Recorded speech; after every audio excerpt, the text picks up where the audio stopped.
The WFMY News 2 Holiday Blood Drive is a week from today. We hope you'll take part in this longtime tradition of helping the community. It's Tuesday, December the 9th. We'll be at Piedmont Hall in Greensboro from 7 a.m. to 7 p.m. Wes Haynes with the Red Cross North Carolina region is with us. All right, so Wes, this holiday blood drive for WFMY, it is a tradition. Absolutely. We had a milestone last year and we're keeping on going from there. That's right. Let's keep going. All right. So this year, there may be a little extra incentive for people to join in on the holiday tradition. There is a gift card involved. Absolutely. It'll be a $15 Amazon gift card and we will be having t-shirts for you guys as well. All right, so this is a $15 Amazon e-gift card. Donors are going to get the card in their email 7 to 10 days after making the donation. I don't want anybody to think they're going to be walking it out with it in their hand, but I want them to know how they're going to get it. All right, let's talk about this. When people say, you know, blood is always needed, but they think, oh, well, you know, maybe it's because of car crashes, because of this, because of that. Why is blood really always needed? There's always stuff that are going on. You mentioned a couple right there when you talk about the trauma, but there's always a mama giving birth that's going to need blood. There's always a cancer patient that's going to need platelets. Sickle cell patients, if they don't get the blood they need on a regular basis, they go through what we call a pain crisis.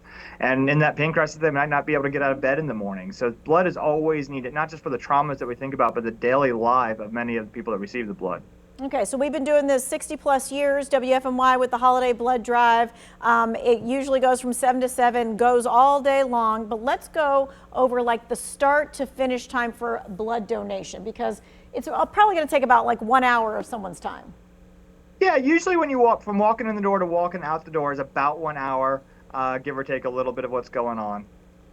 Actual donation time only about 8 to 10 minutes. This is interesting. You don't need to know your blood type. The first time I gave blood, I had no idea what my blood type was. Makes no difference. But you do need to bring an ID with you. Absolutely. You do need to bring a picture ID, driver's license, government ID, something with your picture and preferably your date of birth on it. But once you come on in the door, we'll get you through. You'll talk to our staff. They'll check you in. You'll go through some questions. For any of you who haven't donated in a while, we no longer do a finger prick for the iron. We just put a little wrap around your finger and does it for you. It's a nice, quick process. All right, so let's take a look at that process so people can kind of see the actual events as you were just kind of talking about them before. It starts with like a little bit of your health history, but that's only like a few questions on a couple of pages for people to look at.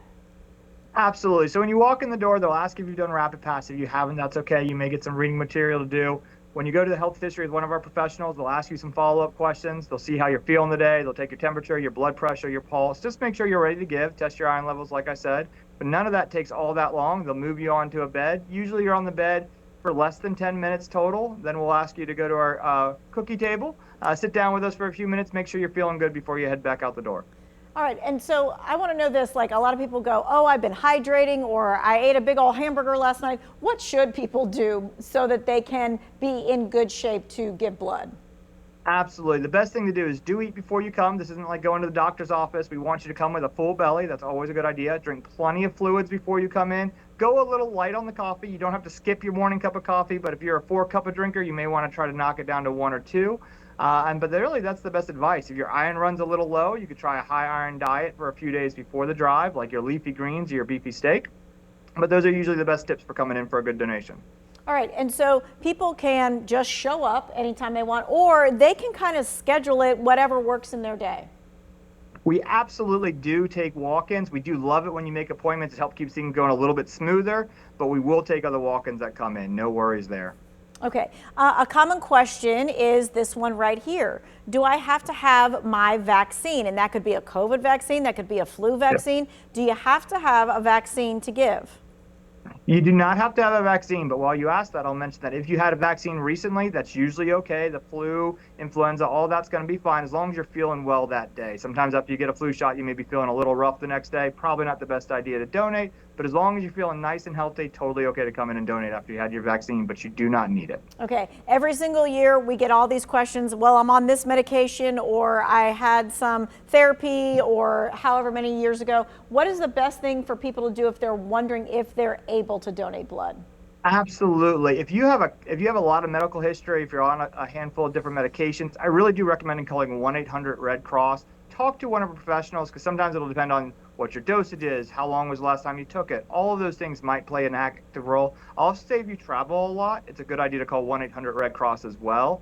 Talk to one of our professionals. They'll be able to figure out what the best plan for you is. All right, Wes, we're going to see you next week. This time next week, we will be out there live. In fact, I want to make sure that you get the reminder again of the who, what, wheres, and whys and all that kind of stuff. The WFMY News 2 Holiday Blood Drive is a week from today, so it is next Tuesday. That is December the 9th. It's from 7 a.m. to 7 p.m., and we will be at the Piedmont Hall in Greensboro.